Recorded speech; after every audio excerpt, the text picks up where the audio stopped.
आप देख रहे हैं बुलेट न्यूज इंडिया। हमारी हर खबर निर्भीक और निष्पक्ष होती है।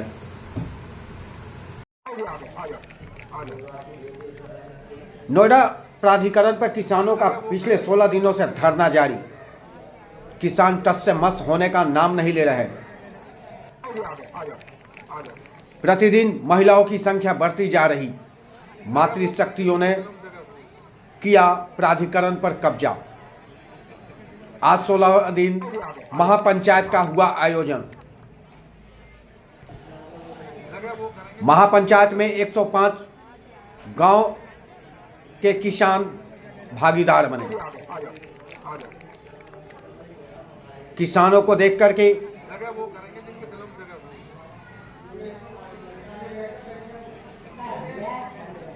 किसानों की बढ़ती हुई संख्या को देखकर शासन प्रशासन के हाथ पैर फूल गए। जो बैरिकेड उन्होंने किसानों को रोकने के लिए लगा रखी थी, आज स्वतः ही उसे एक तरफ कर दिया। सभी अधिकारी सुफीर खलीफा को मनाने में जुटे हुए थे, किसी प्रकार की अनुशासनहीनता ना हो जाए। प्राधिकरण इस कदर किसानों से डरा हुआ था कि आज उसको बोर्ड मीटिंग नोएडा प्राधिकरण पर होनी थी, जिसे कहीं और स्थानांतरित करनी पड़ी। सभी संगठनों ने एक सुर में कहा, प्राधिकरण किसानों के काम समय पर कर दे, अन्यथा 2 जनवरी 2024 से उत्तर प्रदेश की मिनी सेक्रेटेरिएट कहने वाले नोएडा प्राधिकरण पर ताला बंद हो जाएगा। तो दूसरी तरफ 5 जनवरी से नोएडा एनटीपीसी का भी कार्यालय बंद होगा। समिति के अध्यक्ष सुफीर खलीफा जी ने किसानों की बढ़ती हुई जनसंख्या को देखकर गदगद हो गए। कहा, जब तक तन में प्राण है तब तक अंतिम सांस तक किसानों के समाधान के लिए लड़ता रहूंगा। अपनी जान की बाजी तक लगा देंगे। आज प्राधिकरण पर समर्थन देने के लिए भारतीय किसान यूनियन भानु, भारतीय किसान सभा डॉक्टर रूपेश वर्मा एवं उनके साथी, भारतीय किसान यूनियन बल अम्बावता के विकास प्रधान अपने दल बल के साथ पहुंचे। तो वहीं अतुल प्रधान भी आकर 4 चांद लगा दिया। देखें ये रिपोर्ट। थे बड़े चौकीदार बनते थे, मैं अब नहीं मानता, इस तरह नहीं मानता। निश्चित तौर पर जो इसकी कथनी और करनी में अंतर हो, वेद का मंत्र यही कहता है, यजुर्वेद का मंत्र यही कहता है, वे ही मनुष्य, दैत्य, राक्षस और पिशाच आदि है जो मन से कुछ और सोचते हैं, वाणी से कुछ और बोलते हैं और करते कुछ और ही है। मुझे पता नहीं मैं कितना कर पाऊंगा, कितना नहीं कर पाऊंगा, पर मैं अपनी मातृशक्ति को साक्षी मानकर इस बात को मैं कह सकता हूं। इस सभा के बड़े बड़े विद्वान, बड़े बड़े सभासदों को मैं साक्षी मानकर कह सकता हूं, मुझे पता नहीं मैं कितना बड़ा कर पाऊंगा, पर इतना जरूर है, मेरी मानसिकता गलत नहीं होगी, मेरे भाव गलत नहीं होंगे, मेरे अपने मूल को संजोने के भाव होंगे। मैं वही कहना चाहता हूं। ठीक है, आज हमारी गणना हो सकता है, हमें लोग वोटों के माध्यम से मैं कब आते हो कि तुम्हारी कोई औकात नहीं, पर मैं अपनी औकात दिखा दूंगा, अपने जमीन में वो फूट खिला के दिखा दूंगा। मेरी भी ड्यूटी भी तो है, मैं भी उस समाज का अंग हूं, मैंने भी इसी जमीन पर जन्म लिया है, आज मेरी भी ड्यूटी है, मैं अपने साथियों के साथ खड़ा होकर निश्चित तौर पर मैं कहता हूं, ध्यान कर लेना, अगर मैं कहीं भी गलत हूं तो तुरंत बताओ। अगर आप गलत हुए मैं बोलूंगा जरूर। कोई भी तुरंत खड़ा होकर कह सकता है, पूरी आत्मा से कह सकता है, मैं किसी से कोई पैसा उस रूप में, मैंने किसी का कोई शोषण, मेरी कोई इच्छा नहीं है, परंतु समाज के ठेकेदारों, समाज को आगे ले जाने वाले लोगों, अपनी अपनी ड्यूटी निभाओ। एक भाई हो सकता है वो आपके लिए जान लड़ा दे, आप हो सकता है धन के मालिक हो, तो जिसके पास जो कुछ है समाज के लिए बड़ी उदारता से आना चाहिए। निश्चित तौर पर मैं एक बात कह सकता हूं, एनटीपीसी पर लगातार दिन रात मेरी मातृशक्ति बेखौफ होकर धरना दे रही है। मैं आज चाहता हूं सभा में आज उसका भी निर्णय हो। नोएडा अपराधी के खिलाफ लगातार 5 साल से कई बार अनशन कर लिया। सारी चीजें नोएडा प्राधिकरण लिखित में दे चुका है। तो अब बात क्या है मुझे वो बता दो। क्या बात करूं मैं इनसे? बात नहीं। अब जो बात हो चुकी है, जो बोर्ड में पास हो चुके जो मुद्दे, भैया उन्हें जमीन पर उतार दो। कुछ गलत तो नहीं हुए? कहीं गलत तो नहीं हो? कुछ लोग कहते हैं कि तेरे बच्चों को ऐसा कर देंगे, तेरे परिवार को ऐसा कर देंगे, और बड़े बड़े कहते हैं, बड़े बड़े दबंग कहते हैं, ईश्वर साक्षी है, न जातु कामात न भयात न लोभात धर्म तजे जीवितस्य भी।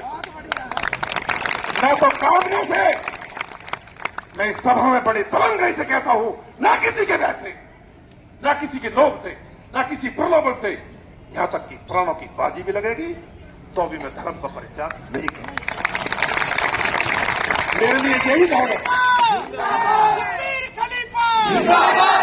धमकाओ, धमकाओ, जितना धमकाना धमकाओ, देखता हूं तुम्हारी धमक में कितना दम है। अरे धमकाने वाले ही मजबूत ना हुए तो फिर हम क्या हैं? हम तैयार बैठे हैं, बिल्कुल हर कीमत देने को तैयार बैठे हैं। आपसे यही विनती है, अगर आज कुछ सही निर्णय हो जाए इस नोएडा अपराध के खिलाफ, तो बस मैं झोली फैलाकर आपसे यही मैं भीख मांगता हूं, उस वादे को उसी रूप में निभाना। ये समाज जिस रूप में, अगर आप ये कहते हो जो समाज निश्चित, जो समाज करेगी, जो निर्णय करेगी, हम उसको निभाएंगे, पूरी 100% निभाएंगे। तो हाथ खड़े कर दो चारों तरफ, दोनों हाथ खड़े, पूरी तरह दोनों हाथ खड़े कर दो जी। भैया ध्यान कर लेना, ये सभा ध्यान कर लेना। मेरे समाज का अपमान ना हो जाए, मेरे समाज का, मेरे अस्तित्व में कोई संकट ना आ जाए, ये आपकी ड्यूटी बनती है। ये सभा जो निश्चित करे, बड़े बड़े दिग्गज बैठे हैं, क्या बात है, बड़े बड़े अधिकारी खड़े हुए हैं, मेरे पुलिस के अधिकारी रहते मेरे साथ में, वो देखो क्या है, कुछ नहीं है, बेकार की बात है। ढोंग करते, पाखंड करते, लोगों को लूटते हैं। बहुत नजदीक से देख रहा हूं अपने। एक एक प्लॉट लगाने की क्या हालत होती है। एक आदमी पे प्लॉट है तो उसके चारों तरफ जाल, एक क्या भी रात दिन सोती है, और एनटीपीसी पर भी रात दिन सोती है। बीमार पड़ गई, और बीमार पड़ने के बाद भी वहां से मेरे सामने बोले वो डॉक्टर, अरे क्यों इनके चक्कर पड़ रहे हो?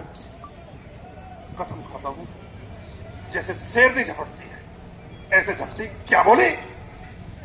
क्या बोल, अब क्या बोल रहा? क्या बोली? गुरुजी छोड़ के चले जाए? ये दिन होता है। आप आत्मीयता बढ़ाओ। अगर काम करते समय अगर आपका प्रयास नहीं बढ़ता है, अगर आपकी नजदीकी नहीं बढ़ती है, अगर आपकी एक दूसरे से मेल मिलाप नहीं बढ़ता है, हम रोज यहाँ एक साथ रहते हैं, रात दिन एक साथ खाते पीते हैं, रोटी खाते हैं, कभी कोई कुछ लाता है, कभी कोई कुछ लाता है, आपस में बैठते प्यार बढ़ता है, एक दूसरे को यहां से वहां तक जानते हैं। पहले गांव के गांव में नहीं जानते, आप यहां से वहां तक जानते हैं। जो 124 दिन का धरना प्रदर्शन किया था, आप सब उसमें शामिल रहे हैं, विधायक जी भी उसमें शामिल रहे हैं, और उसी दौरान 2-3 फैसले हमारे पक्ष में हुए थे जिनका मैं जिक्र करना चाहूंगा। एक तो जो पेनल्टी का प्रोविजन था, हमारे ग्रेटर नोएडा में पेनल्टी काफी ज्यादा हो गई थी, लगभग 2000 करोड़ रुपए की पेनल्टी किसान कोटा के प्लाटों पर हो गई थी कंस्ट्रक्शन की, तो वो उसी समय माफ हो गई थी। एक हमारे यहाँ पास सिस्टम लगा दिया था, लोगों की आवाजाही पर रोक लगा दी थी, वो भी आंदोलन के दौरान ही खत्म हो गई। और एक हमारे यहाँ किसान कोटा के प्लाटों में उप विभाजन का प्रावधान 40 वर्ग मीटर की सीमा तक कर दिया गया, ये भी उसी दौरान हो गई। आज जो बोर्ड बैठक हो रही है, चूंकि मेरी उदल भाई से लगातार बात होती रहती है, हम में आपस में बहुत अच्छा कोऑर्डिनेशन है, कब आंदोलन करना, कैसे करना, इस बारे में हम एक दूसरे से सलाह मशवरा करते रहते हैं। तो आज जो पहला प्रस्ताव है वो 10% का प्रस्ताव हमारी प्राधिकरण बोर्ड की बैठक में जा रहा है, नंबर 1।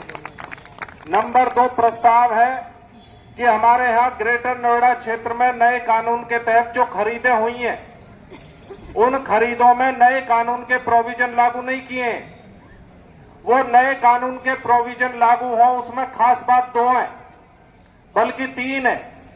पहली बात तो यह है कि जिन परिवारों की जमीन खरीदी जाएगी उनको अनिवार्य रोजगार देना पड़ेगा। दूसरी खास बात है कि जो जमीन ली जाएगी उसका 20% विकसित करके देना पड़ेगा। और तीसरी खास बात है कि जो भूमिहीन परिवार है उनको भी रोजगार का अधिकार उसमें दिया गया है। तो एक प्रस्ताव प्रोजेक्ट अफेक्टेड फैमिली का आज की बोर्ड बैठक में ग्रेटर नोएडा में जा रहा है। यह भी अपने आप में एक बड़ा प्रस्ताव दूसरे नंबर का है। एक तीसरा प्रस्ताव है, चूंकि हमारी बहुत ज्यादा मांगे थी, करीब 21 मांगे थी, तो तीसरा हमारा प्रस्ताव जो आज बोर्ड बैठक में जा रहा है वो हमने भूमिहीनों के लिए रोजगार के लिए प्लाट की मांग करी थी। तो उसमें जो वेंडिंग जोन बन रहे हैं ग्रेटर नोएडा में, तो उसमें जिन गांवों की जमीनें गई हैं उन गांवों के भूमिहीन परिवारों के लिए 33% आरक्षण का जो प्रावधान है वो भी इसी बोर्ड बैठक में जा रहा। और एक चौथा प्रस्ताव है जो हमारे किसान कोटा के प्लाट हैं, उन प्लाटों में अभी तक हमारे यहाँ कमर्शियल इस्तेमाल 50% होता, लेकिन उस 50% तक का अभी तक कोई नक्शा नहीं बनता था। तो नक्शा नहीं बनने से लोन भी नहीं मिलता था। मदर डेल या सफल या उस तरह के जो संस्थान है वो भी एग्रीमेंट किसान के साथ नहीं करते थे। एक चौथा प्रस्ताव ये जा रहा।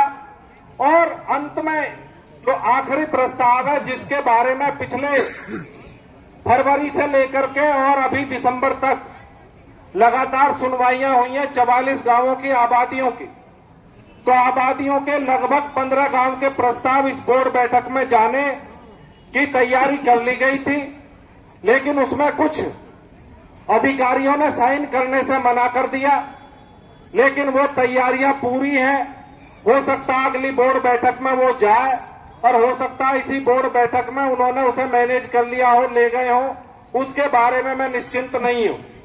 कुल मिलाकर मैं ये कहना चाह रहा हूं आपसे कि जो लड़ाई सुखबीर खलीफा जी के नेतृत्व में नोएडा में है, वही सेम की सेम लड़ाई ग्रेटर नोएडा में हम लोग लड़ रहे हैं। और एक खास बात यह है कि यह लड़ाई बिल्कुल अपने मुकाम की तरफ है। जब हमने ये लड़ाई शुरू करी थी और खासकर महिला शक्ति के आधार पर शुरू करी थी, तब भी हमें जरा भी 1% भी इस बात को लेकर के शक नहीं था कि हम इस लड़ाई में किसी भी रूप में असफल होने वाले हैं। जो फैसला आप आज यहां पर करेंगे उस फैसले को अक्षरत है, क्योंकि आपके यहां 2 नवंबर में बोर्ड बैठक में 10% का प्रस्ताव पहले ही पास हो चुका है। यमुना प्राधिकरण में भी प्रस्ताव जाना है। क्या स्थिति है वो डॉक्टर विकास बताएंगे। लेकिन उन्होंने एक पत्र बहुत पहले भेजा था शासन को, एक पत्र नोएडा से भी गया था शासन को, लेकिन 10% का प्रस्ताव 2 नवंबर को नोएडा से और आज जो है ग्रेटर नोएडा से, क्योंकि 16 सितंबर को हमारा फैसला हुआ था, उसी के रेफरेंस में ये मुद्दे आज की बोर्ड बैठक में पास हो रहे हैं। तो ये आंदोलन बिल्कुल अपने निर्णायक मोड़ पे है। और एक बात मैं आपके सामने बिल्कुल खुल करके कहना चाहता हूं कि कभी भी हमें किसी विधायक के ऊपर, किसी सांसद के ऊपर की बात मैं नहीं कर रहा, ये तो बहुत संघर्ष के बहुत जुझारू साथी हैं अतुल प्रधान जी, लेकिन जो हमारे विधायक हैं उनके एजेंडे में हमारे मुद्दे नहीं है। ये बात हमने तो बहुत पहले जान ली थी, लेकिन जो लोग उनका चक्कर काटते हैं, उनके आगे पीछे घूमते हैं, उन्हें भी ये बात समझ लेनी चाहिए कि पिछले 20 वर्षों में किसी विधायक ने किसी प्राधिकरण के किसानों के मुद्दे पर कोई काम नहीं किया और अभी भी उनके एजेंडे में सवाल नहीं है। तो ये लड़ाई हमने अपने दम पे शुरू की है और अपने दम पे हम इसको खत्म करना जानते हैं और खत्म करके ही हम रहेंगे, इसमें हमें कोई शक नहीं है। आगे कैसे बढ़ना है इस पर फैसला लेंगे और जो आपके साथ बातचीत करते हुए जो भी तरीका आप लड़ाई का अपनाएंगे, उसी तरीके में हम भी कंधे से कंधा मिला करके इस लड़ाई को आगे बढ़ाने का और जीतने का काम करेंगे, क्योंकि लोकसभा के चुनाव में बहुत वक्त नहीं है। और उससे पहले ही ये केवल आप समझो जनवरी में ये लड़ाई हमें जीतनी है और केवल 10% की बात है। ये पूरी जमीन नोएडा ने अपनी दे दी, ग्रेटर नोएडा ने अपनी दे दी, तो ये नीयत का सवाल है। ये सबसे मालदार अथॉरिटी है पूरे देश में। म्युनिसिपल कॉरपोरेशन मुंबई के बाद सबसे ज्यादा यदि पैसा किसी के पास है तो इनके पास है। और ये पैसा कहां से आया? खुद को मजबूत करने की ख्वाहिश है, अपने मूल को सींचने की ख्वाहिश है, फूल खिलाने की ख्वाहिश है। कहीं अनीति करने की कोई गुंजाइश नहीं है। परमात्मा साक्षी है। हम यही कहते हैं नोएडा प्राधिकरण से कि भैया जब आपने बोर्ड में हमारे सारे मुद्दे पास कर दिए हैं तो फिर बाकी क्या रह गया? जब 10% का मुद्दा बोर्ड में पास हो चुका है, आबादी के निस्तारण के लिए बोर्ड में 450 से 1000 मीटर बोर्ड में पास हो चुका है, तुम्हारा जो है कॉमर्शियल गतिविधि के लिए बोर्ड में पास हो चुका है, अतिक्रमण के नाम पर 2500 प्लॉट दलालों, नेताओं और अधिकारियों के लिए शिफ्ट हो चुके हैं। 5% प्लॉट बचे हैं। अतिक्रमण के भूत को हमसे उतार दो, सच के साथ में कोई अनीति नहीं, बिल्कुल अपना हक लेने की कोशिश। गांव के लोग आज इकट्ठा हुए हैं। आज 105 गांव के लोग हैं, जिसमें 24 गांव एनटीपीसी के हैं और 81 गांव नोएडा के हैं। 24 गांवों का उसका भी आज एनटीपी के खिलाफ भी आज निर्णय होना है और नोएडा प्राधिकरण के खिलाफ भी आज निर्णय होना है। सारे लोग बुलाएं, सारे संगठन बुलाएं, सारे दल बल बुलाएं, पूरी आत्मीयता से। निश्चित तौर पर मानेंगे नहीं, कोई अनीति सहन कर। आप देख रहे थे बुलेट न्यूज इंडिया। जल्द मुलाकात होगी अगली खबर में। आपने हमारे चैनल को सब्सक्राइब नहीं किया तो शीघ्र ही हमारे चैनल को सब्सक्राइब करें, लाइक करें और साथ में एक प्यारा सा कमेंट लिखें। हमारा यह चैनल आपको कैसा लगा अपने कमेंट के माध्यम से मुझे यह भी बताएं और कोई अच्छी सुझाव हो तो ये भी अवश्य दें। तब तक के लिए नमस्कार।